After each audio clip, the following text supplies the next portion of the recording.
Welcome to the Bill Walton Show, featuring conversations with leaders, entrepreneurs, artists, and thinkers. Fresh perspectives on money, culture, politics, and human flourishing. Interesting people, interesting things.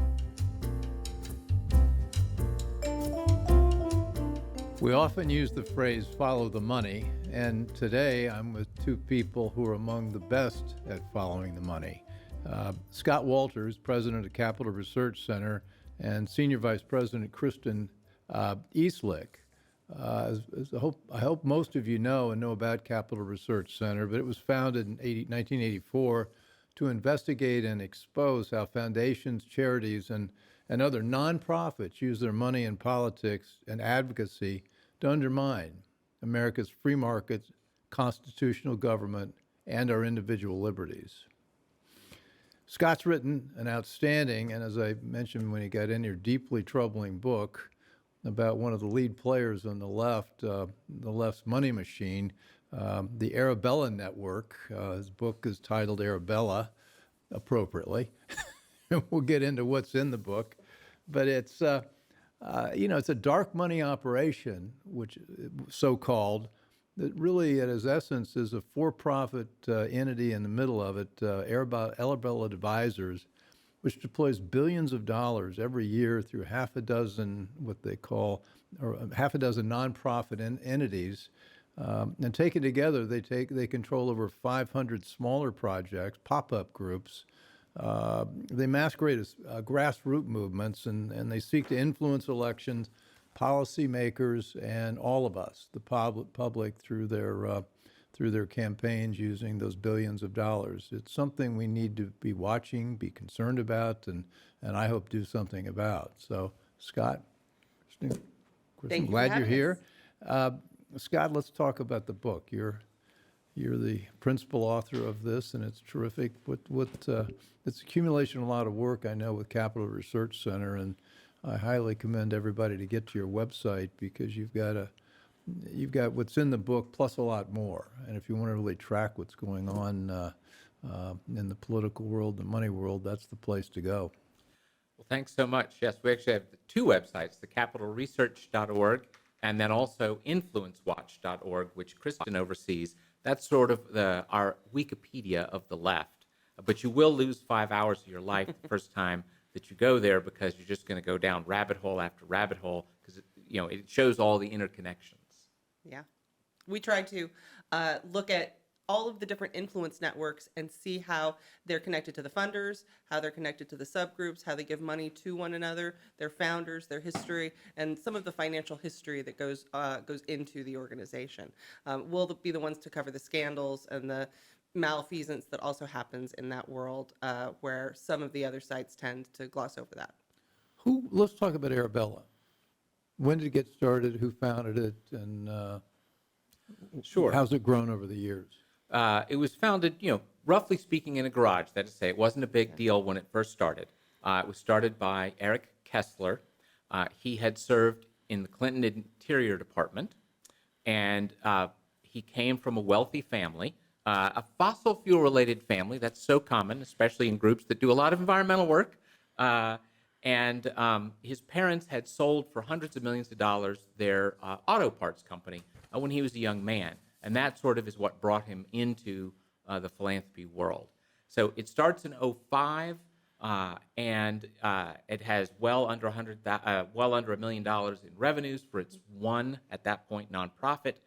By the time you're getting to 2008, however, they found a sugar daddy. It looks like a Swiss billionaire that is, some people are calling the next Soros, Hans-Jörg Wyss. He's a foreign national, so he's not allowed to meddle in American politics at all, supposedly. And by 2008, they have 1.7 million in revenue for their one nonprofit at the time, and $1 million of the 1.7 comes from Mr. Wyss. I didn't realize he was the initial funder. Well, he seems to have been the first big sugar daddy that they came across. But he's only coming to light that we're only beginning to aware that he's been involved this whole time. Yeah. Of Only course, the good news is if he wants to catch up with George Soros, He's already 88 years old, so he's got to get. He doesn't have quite as many billions as Soros did either, if that's some consolation. So single-digit billions. But did this start out to hide the fact that he was not an American citizen and he was interested in influencing American politics and policy? Well, back then, I don't think he worried about hiding too much because, when he first started getting mixed up in politics, he flat out wrote checks to things like Friends of Dick Durbin Committee and whatnot, which of course is wildly illegal for a foreign national. Unfortunately, that was not discovered until after the statute of limitations had expired, but he got smarter and he realized, wait a minute, there's no limitations of any kind whatsoever for foreign money with nonprofits. They can take unlimited amounts from anybody. Yeah. And it was at around this time that they also started understanding the nexus between the charity piece of it, which is the think tanks, the educating, the giving people information about topics, and then the advocacy portion. So they started up what is in the business called a 501c4. It's the social welfare organization. And that group can do unlimited lobbying. And ever since Citizens United, those types of groups can also give politically to campaigns or politically to PACs. So Arabella started out with New Venture Fund. That was the largest entity. And then they started up a thing called the 1630 Fund. So what winds up happening are these issue advocacy pairs where the education happens through something that it works through the New Venture Fund, and then the lobbying and the advocacy happens through the 1630 Fund. And there are a lot of examples of various issues, and we can talk about this a little bit later, but the number of issues that these organizations manage, I mean, it's the whole laundry list of any liberal progressive idea. So, but let's go back to the basics.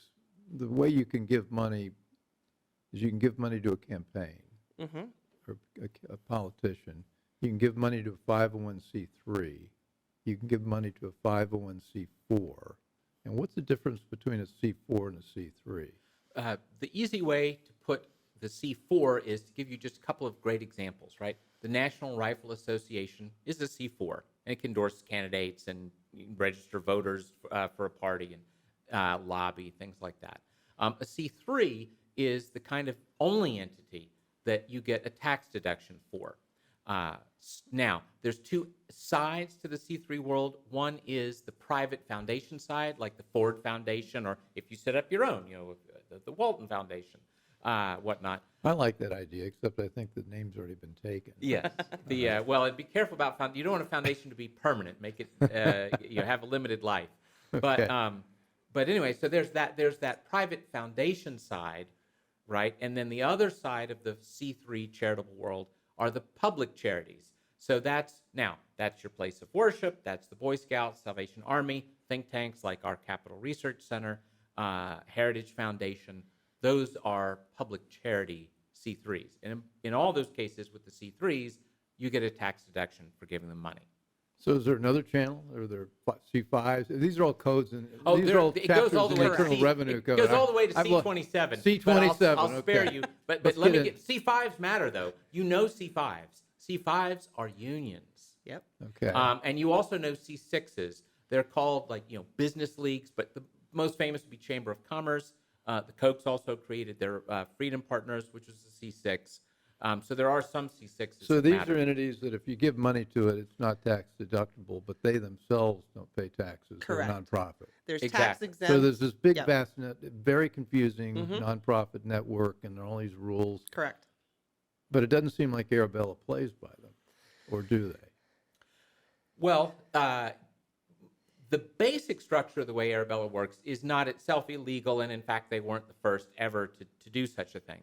However, on the question of whether they play by the rules, they are now facing a serious lawsuit, and with one of the largest tort law firms in the country behind it. And it was raised by a black woman who's a former employee of one of the Arabella entities. And she not only claims that they racially discriminated against her, but she also says that they retaliated against her when she started blowing the whistle internally that you're not following some of the complicated rules that you do have to follow in order to use these complicated arrangements.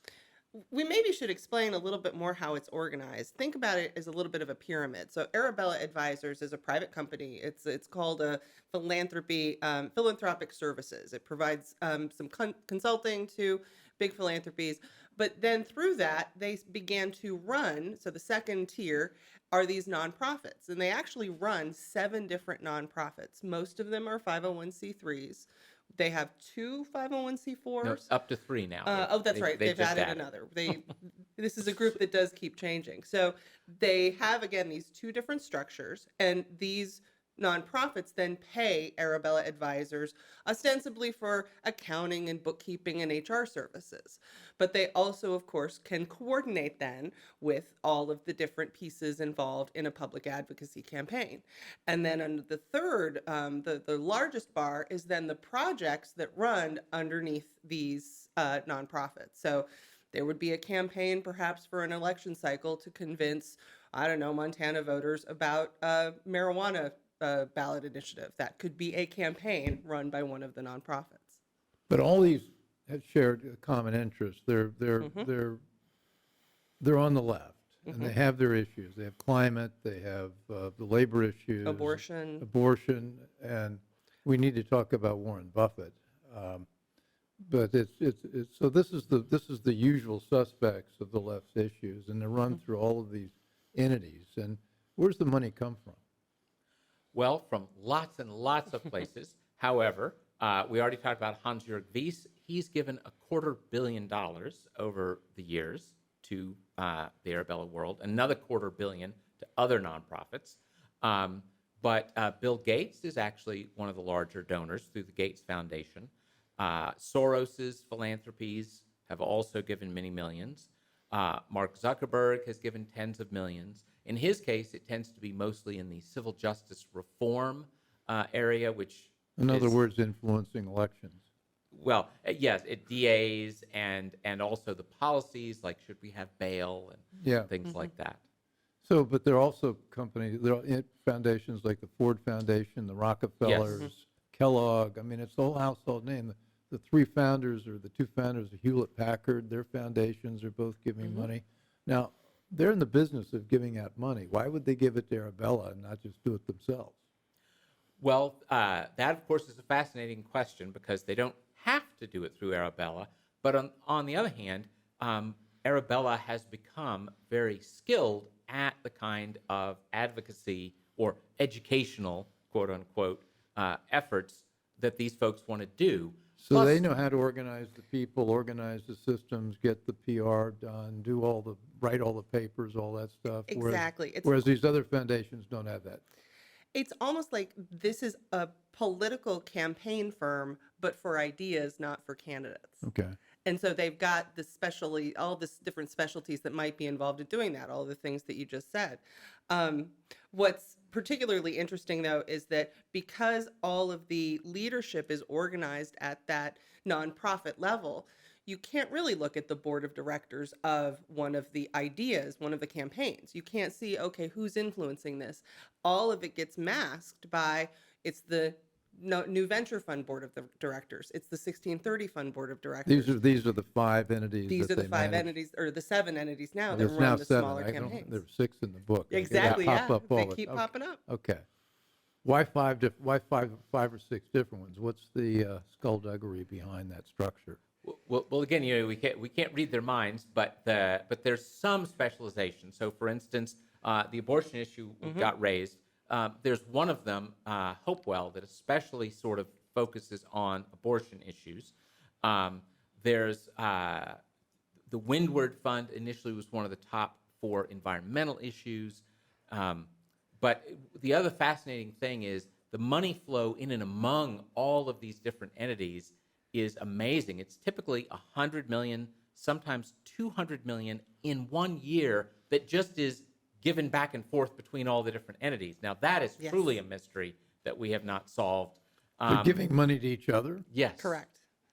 I can't remember the page, but we have a graphic in our book that shows the total amounts of money given from New Venture to 1630, from 1630 to Hopewell, from Hopewell to Windward. It's all of them are mixed together. They're all, of course, paying management fees directly into Arabella Advisors.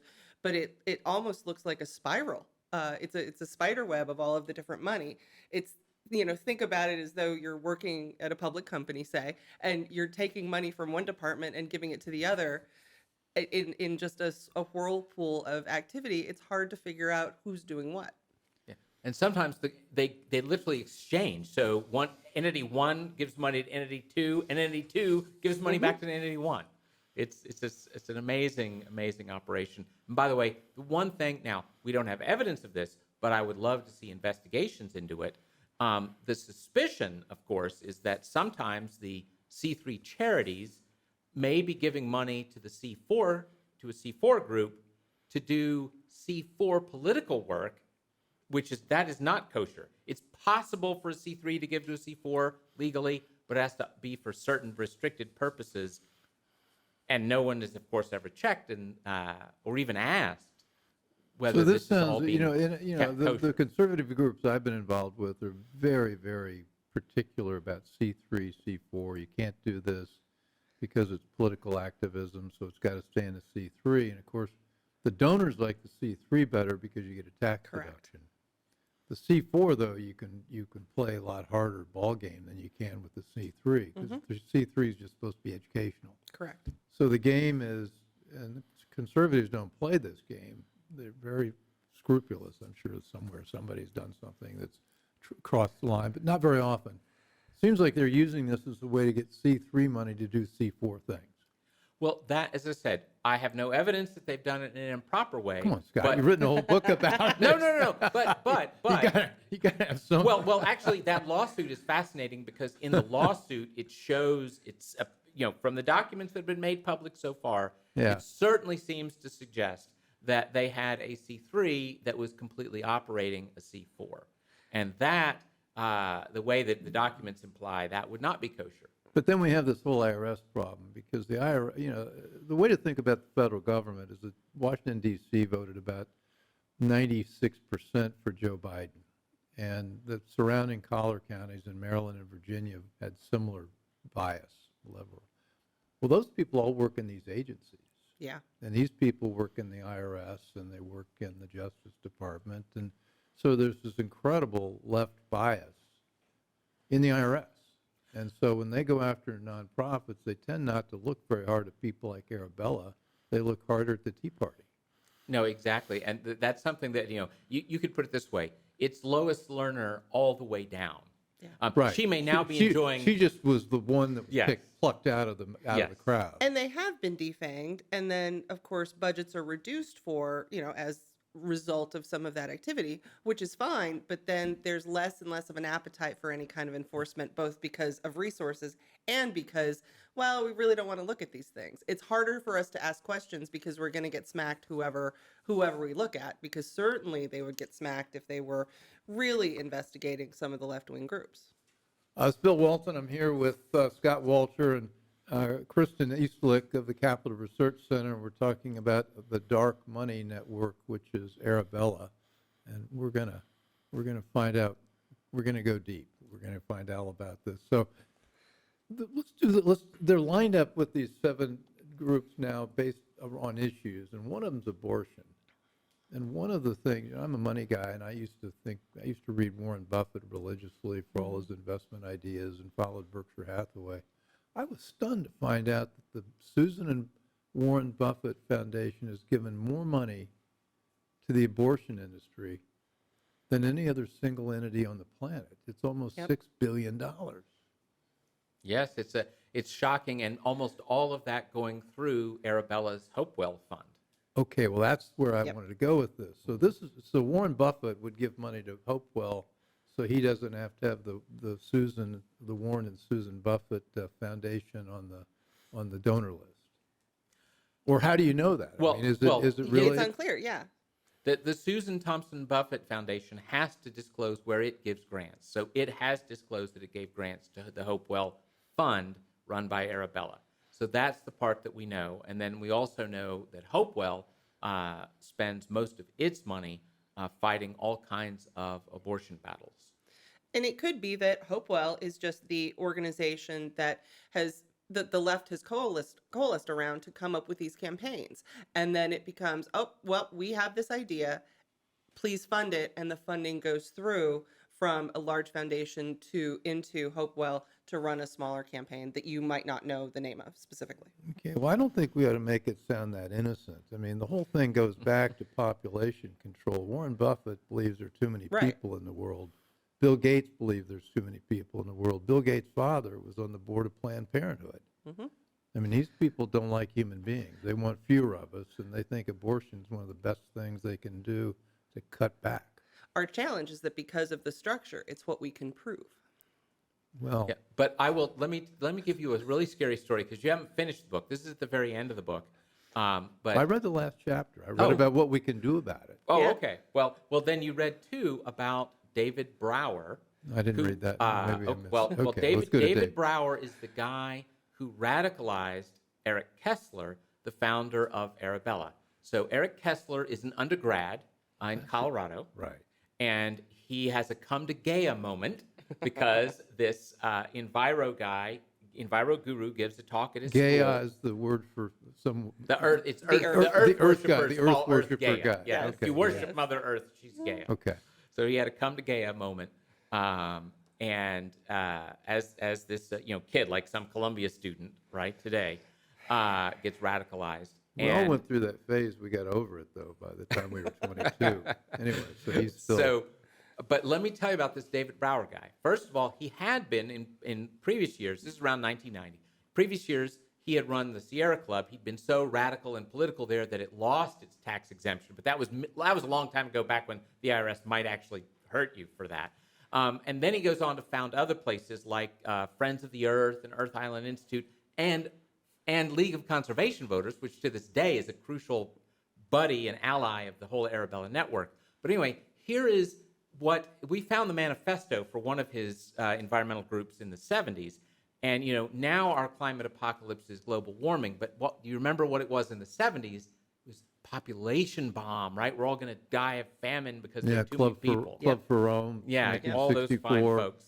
Right in the 70s, yeah. Yeah. So in the 70s, this guy who radicalized Kessler, the head of Arabella, he publishes a book in the very first chapter for his Friends of the Earth group. And the first chapter is about population. And what does he say in there? Not he, but one of the authors in the book says, maybe the government should make it a crime to have a child without government permission. Oh, maybe, better than that, maybe we should force everybody of parental age to take contraceptives, and if the government decides to give you a license to have a child, then they'll give you the antidote for the contraceptive that you're being forced to take. Now, this is really sick stuff, obviously, but it fits your point that these are people who don't like people. No, they don't. Well, let me try to put an innocent face on this. These are just good liberals. They don't, they've got abortion. They believe in the environment. They do all this stuff, but it's really no different from what the right does. I mean, we've got the Koch brothers. We Right. know how evil the Koch brothers are. Isn't this just the same thing as the Koch brothers? Well, it is somewhat similar in the fact that, obviously there are some conservative rich people and there are some conservative organizations trying to make a difference in law and politics and public policy. But I don't think that the Koch network, for instance, is a perfect analogy because, for one thing, as we well know, for some years now, the Kochs have not been nearly as political, and in fact, they definitely have not been well aligned with the Republican Party. Now, you can say that's good or bad, but that's a brute fact, whereas Arabella is absolutely joined at the hip with the Democratic Party. And the Kochs, of course, didn't have as much. They were not playing with as much money per election cycle as these guys. And then one last thing I would definitely throw out, because it's one of our biggest hobby horses, is you do not have much charitable money on the right going to micro-targeted voter registration and voter turnout. Yeah. Whereas on the left, that is the absolute biggest weapon the left has to win elections. And they use it, even though, of course, it's not legal for C3 charitable entities to be funding or carrying out partisan voter registration and get out the vote. There are a lot of places. there's so many places we can go with this, but let's stick with the influencing the election part of it. Cleta Mitchell has been on the show. She is an incredible advocate that the right needs to focus more on process, the way elections are conducted, poll watching, get out the vote, you name it. But there's a lot of things that the detail, the minutia, all that stuff, the right tends to not focus as much on. They want to talk about the issues, but the left spends a lot of time on process. Here's a good example of the process, the way that the left approaches process. Yeah. So let's go back to 2020 and think about all of the things that were happening that year. You wound up having an army of nonprofit groups. These are 501c3 organizations. These are, according to the IRS, acceptable for the C3s, these charities, to do. They were encouraging first people to sign up for the census. So it was, let's get as many people to report their census numbers, to answer those questionnaires. That's the first part. So you want to change who's being counted. Then that would flow into, and now we can use those same people to drive them to the election polls, actually get them in to vote, with this concept of hopefully changing redistricting, because that's how it would change the politics of it. So more people being counted, more people at the polls, more people in the districts that are heavily Democratic, and that would perhaps create a more sustaining Democratic majority. Now, some things happened in 2020 that broke that up. It wound up being, yes, the presidential election shifted, but there was a lot more Republican activity at the state and local level that those redistricting battles didn't happen the way they wanted them to. But that's an example of the way that the left looks at process. That was a plan. Well, let's talk about the right didn't do that. Let's talk about the rivers of money. What are your three? That's really interesting. Sure. I like to say that there are three rivers of political money that empty into the Gulf of elections.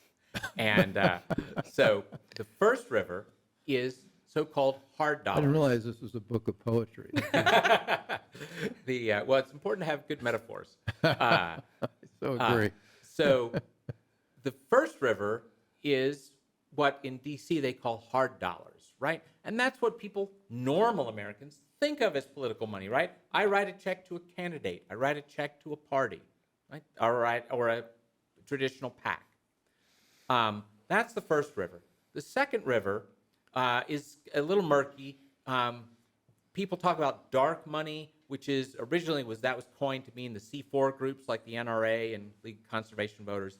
But that's the second one. Or if you want to be broader about it, it's all the outside expenditures, meaning outside the campaign. It was called dark money because the donors' names did not need to be disclosed. Yes. Yeah, Whereas with C3, they do need. No. C3s don't have to disclose their donors, but they're theoretically not playing in politics, all right, supposedly. Yeah. Whereas Charity. the C4 guys, like an NRA or League of Conservation Voters or Democratic Socialists of America, they're endorsing candidates. They're saying vote for Republicans. They're, et cetera. They're Why did it get political. called dark money? But they don't have to reveal donors either. Okay, They too Correct. don't have to reveal donors. And they're the groups that were affected by the Citizens United decision in 2010, which is when after the decision, that's when the term gets coined, because people are saying, oh, there's going to be this. The world's going to be controlled by this because there's going to be so much money going into those groups. So that's River 2. And again, dark money is River 2, sort of, but to be broader about it, it's all the independent expenditures, independent of the campaigns, right? So you're out there fighting for issues, but you're not saying vote for Joe Biden, vote for Donald Trump, that kind of thing.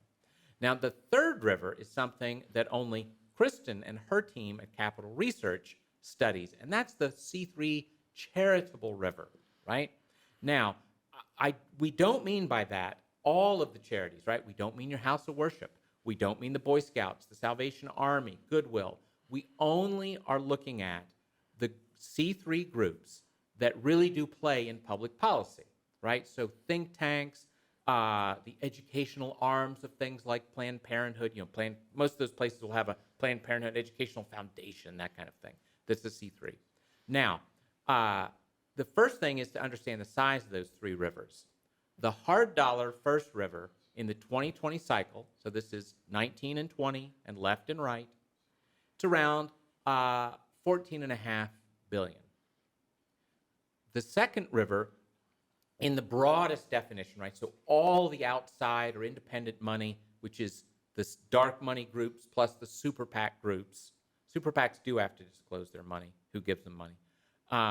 That is about $3.5 billion for both sides, 2020 cycle. And then there's the C3 river that Kristen and Capital Research count, $35 billion. So it dwarfs the others. The other two rivers combined are about half of that river. Okay, well, let's stick with the but don't both sides do this question. Sure. Yeah. I now- understand there's some differences Yes. here. Yes. We ought to amplify. Well, the last thing about those three rivers are the how much of the water is blue and how much is red in each of those rivers. So in the first river, We're sticking with the poetry. exactly, This is good. Okay. the first river of hard dollars, it's the left has an advantage, but it's slight, not a whole lot. And in the second river, the independent expenditures, dark money, and super PACs, the left has a little better advantage, but again, there are a lot of conservative super PACs out there raising money. But in the third river, the charitable public policy groups, there it's not even close. It's over 10-1 left advantage. And since it's double the other two combined, and then 10-1 advantage, surprise, surprise, that is really the Death Star for the lefties. And that's where Arabella operates? That's where Yeah. a lot of Arabella Okay. operates. They operate in the Correct. second river too, but they also, in the biggest way, they operate in the third. The other way to think about it is that roughly that $3 billion on the right tends to be pretty consistent. If you look at 2018, we looked at the 2017-18 cycle, it was roughly $3 billion on the right. In that 2020 cycle, roughly $3 billion on the right.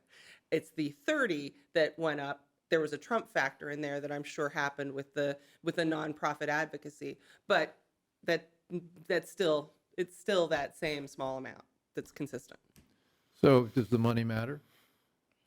I mean, if you think of all of this as marketing dollars, Where's it go? it goes into commercials, studies, ways to change the way people think about issues. So if you think about all of these as marketing dollars, let's say that the Sierra Club, I'm not sure what their annual budget is, but all of that is to make you think differently about energy issues, to make you think differently about the environment. That's all that is. So you're looking at hearts and mind stuff. hearts and mind stuff. So you're looking at these billion-dollar marketing campaigns. That's what this business is. So is social media, how much, All of it. with I the mean- social media component that has to be? Sure. Well, in fact, a lot of their C4 Arabella money goes to Facebook ads and that sort of thing. So now those are Facebook ads for and against candidates in the case of the C4 groups. And then in the case of the C3 groups, it's issue advocacy. So it's going to be talking about abortion, or it's going to be talking about climate change, or other things they feel they can use to drive people to the polls. But why would the left have a 10-1 advantage in this sector? Why? What are the conservative activists not doing that they should be doing? Or is there something the left is doing that they shouldn't be doing because it's illegal? Well, there's multiple things. I there, know right? you can't opine. We don't want to invite lawsuits here. We're Well, not, we'll the- stay out, but well, you can say- you can say some of it, why is that happening? Part of it I would say is that the lefty fundraisers, first of all, they have more groups, which help them bring in more people. They also have the big foundations, because remember, you said earlier, quite rightly, the Ford Foundation's a huge player in that C3 world. So And that whole list of foundations, so that's Rockefeller, another thing. Forbes, all those Yeah. great entrepreneurs from 100 years ago, all that money's on the left. Yeah, the left stole that money. Yes, it's amazing, which is why you shouldn't create a perpetual foundation, because the odds are very bad that it will stay aligned with your donor intent over the years. I'm going to spend it all. Well, give it away, give it all away, or spend it all, but don't leave it to a perpetual foundation. All right. So, but truly though, okay, so it is the foundations that we hear about, all the people that sponsor PBS and all these other entities. MacArthur. That's where all that money is. Yeah, Oh, a billions of lot dollars. of that comes out of there. The other thing is that the left is more naturally political, right? you a serious business guy. How many serious business guys did you know in the business world who didn't care that? I mean, they were worried about if something was going to hurt their business, but they weren't obsessed with politics. They cared about their families. That's absolutely right. And they cared about their business, but their business about government was just leave us alone. Yeah, exactly. We didn't see it as an instrument to do. Well, now businesses have changed. There's a lot more rent seeking. But Yeah, the right have jobs, the left has missions. say that again. The people who work in the right, they have jobs. The left, they work on missions. Well, the thing about the left, too, is that so many of their political activities and their policy promotion activities are funded by the federal government. I mean, you look at a lot of every agency in government's got a political promotion or a community relations. All these sort of things are disguised, get out the vote for Democrats. Yeah, or sue and settle, right, where they have sweetheart lawsuits where they go, Yeah. oh, you got us. Okay, so our agency's going to have to write you a big check now. Yeah. So we pay a big price on the right for not believing that we ought to be engaged in government all the time. We're bored with it. We don't want anything to do with it. And yet that's a massive mistake. Or a flip side of that too, Bill. I mean, you understand the religious impulse is very powerful in human beings, right? You might even say we were created with it. So again, what do you have? You can't prove it. Well, but again, think about it. So a conservative businessman, his religious. Bet you knew lots of them whose religious impulse went into crazy things like worship and charity, right? But if people don't have that religious impulse goes somewhere.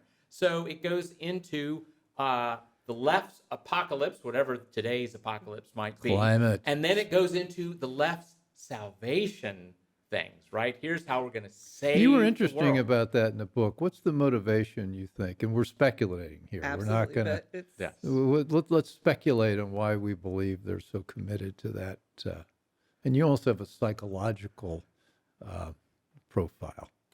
Well, again, if you have one of the traditional religions like Judaism or Christianity, that comes with a God. There already is a God, Okay. right? And you're supposed to serve that God. But if you don't have a God in your religion, well, then maybe you get to be God. So maybe the answer is that you should have ever more control, ever more power, right? I mean, if you go back to St. Augustine, libido dominandi, right? The lust for domination, the lust for power. It's hard to believe, then again, normal people would say, well, you're a billionaire. You got 5 homes. You got all this, people kowtow to you constantly. What do you need something more? But as we know, people do have that hunger. It's never enough. No. Read the screw tape letters. and a lot of the campaigns that big philanthropy has funded historically have often been contributing to some of the worst pieces of society. I mean, eugenics was something generated by the big philanthropic community back in the day. That was not something that was as organic as it might seem. It was actually funded, and the science behind it was, Carnegie Foundation. There are just so many of those names that created this horrible way of thinking about humanity. So, and there's really been no big, I think just within the last couple of years, has there been any acknowledgement of philanthropy's role in that, in the whole concept of eugenics. So we now have this elitist way of looking at the world where we're creating these religions that are distinct from that religious culture from which, a lot of us share. And you have to fund something. We're actually starting to look at documenting the cost of some of this philanthropy. There are opportunity costs of not funding localism, of not really putting money back into communities, but instead putting money into, I don't know if you heard about Sam Bankman-Fried. He was very much into effective altruism. And a lot of the billions, the faux billions that was put into some of his ideology, that was to fund these scientific ideas, how to be effective with your philanthropy. A lot of that becomes very bankrupt when you think, boy, all of that money could have been used to fund Explain anything the opportunity cost. Because, well, let me explain my concern Sure. about one of these religions, climate. Mm-hmm. The opportunity cost, just in hard dollars, of deploying capital into wind, solar, batteries, electric vehicles. People don't realize you use more energy in creating that than it creates. It's absolutely a destruction of capital and wealth and the mines to get the stuff out of the earth to make the windmills and the batteries, you're going to end up mining half of Africa by the time you're done. And and so there's a massive cost to this. Correct. And it's a massive misallocate. And as a capitalist, it offends my sensibility to waste all that money. And we're wasting it like mad. The environmental and protection, so that's my simple version of a misallocation of resources. How does your equation if you work? think about the money that could possibly be taken and spent on a locality to not do what the books say is the right thing for, I don't know, saving families from poverty, from creating a community service. There are some really great examples of people The book who being the Bible? No. Or Scott's book? Science. Okay. Science writ large and broadly. Okay. But there are a lot of examples of people who have in their community changed lives. I'm thinking of a Bill Shambra obituary of this wonderful woman in Wisconsin who she wasn't necessarily building a big philanthropy, but she was creating a service within her community that was providing after-school daycare given by grandparents or people in nursing homes that married these two needy groups together. That's not something that can be maybe replicated on a massive level, but in that community, it was better because she existed. And giving her $10,000 more would have done so much better than funding a study that showed something about climate change. Yeah, so you're thinking on you're both right. I think you were thinking about business dollars being wasted because, yes, Ford and GM should not be wasting their money on hyper-subsidized electric vehicle nonsense. And she's thinking about the charitable dollars, right? What if the Ford Foundation were giving to these local heroes in neighborhoods? Because in every impoverished neighborhood in America, there are some people really helping others, right? Yeah. Now, they do it on a one-to-one basis, and they're not some giant national thing. But they, well, you and I believe every single soul matters. Every human being matters. I don't want to eliminate them. I don't want to abort them. I don't want to population control them. I want to have a mutual love and support for each other. And the folks in those neighborhoods, just a little bit of this charitable capital that gets wasted on all these garbage political campaigns could make a massive difference in people's lives, could heal families, help struggling kids. That's a much better allocation of that charitable capital. Well, so we are where we are with spending all this money, and we get advocacy campaigns. It's hard to see that. Hard to see as we sit here now changing that. I mean, I suffer with the CEO disease, having run all these things. I say, okay, what's our line of action here? What are we going to do about it? I mean, the first line has to be I get exposure. into some of these conversations and I go, well, what do we do? First line has to be exposure. I mean, understanding that these groups exist and how they do business is a huge piece of then figuring out what people want to do about it. We have now finally seen some interest at the congressional level on asking questions that they, in many cases, we don't want the IRS to be asking those questions because we aren't sure that they're going to ask them fairly. But oversight is a huge component of, well, where are those dollars going? Why is it that these campaigns are being run in this way? Mm-hmm. And that goes a huge way of getting the public's understanding of, yeah, this is what we want to accept. I mean, you're finding out that most of the public, 80% of the public, does not want foreign money in our elections. These aren't things we were talking about the last cycle, but we're talking about them now because exposure has happened about individuals who are trying to exert that kind of power. Yep. And there are a couple of bills that are being put around and considered. One would be that if you are a C4 political nonprofit and you receive foreign dollars, you can't give to super PACs because money's fungible and that foreign billionaire is not allowed to give to a super PAC, so you shouldn't be able to take his money and then give to a super PAC. Or Claudia Tenney, Congresswoman who heads the Election Integrity Caucus, she's proposed that C3s should just not be allowed to fund or carry out voter registration because they can't be trusted to do it in a nonpartisan fashion. And the IRS isn't able to police that. So just make it say no, can't do it at all, period. But the exposure, though, is she's totally right. Because here's the thing. Arabella operates like the Wizard of Oz. When Dorothy first sees the wizard, he's big and scary and intimidating, right? But then later, the dog pulls the curtain back, and you see it's just some guy at a microphone. Well, she's not so intimidated anymore, is she? He still has all the magnificent machinery, but it's not intimidating because you know what's going on. And in this case, the little guy behind the curtain's making $50 million a year personally. that's what this little management company pulls out of this, doesn't it? Taking in a lot of management fees. Well, I'm pulling it from your book. Yeah, I mean, exactly. isn't that the number? Exactly. And Yeah. you didn't have much overhead, I'm sure. Yeah, I don't know. There's office space downtown D.C. That doesn't. Well, that's the other thing. All of Well, these, they've got also all like of these 7 foundations offices. have the same post office. They have the same office. I mean, it's not exactly. Yeah. Every once in a while, you'll get one of those issue campaigns or some, thing on Capitol Hill, and they've got a letter that everybody has signed. And what's so funny is every once in a while, you'll look at one of those issues, and all of the organizations are down the hall from one another, basically. We got a couple minutes left. Let's talk about those pop-up groups. Yeah. I mean, it seems like they create a new group for every cause that makes it seem, I guess, if you're an elected official or the community, my gosh, look at all these organizations that are for this thing or against that thing. Those are all just invented to do. They don't even have their own tax code, do they? Yeah. Well, we have a tax great ID number. Oh yeah. No, Yeah, we it's the have same a one. great story from this. When they wanted to kill the filibuster, right? So and the Hill newspaper, I believe it was, reported on this, like, oh, there are all these groups that are demanding the end of the filibuster because, of course, they were trying to jam judges through and things. So the letterhead of the group is an Arabella entity.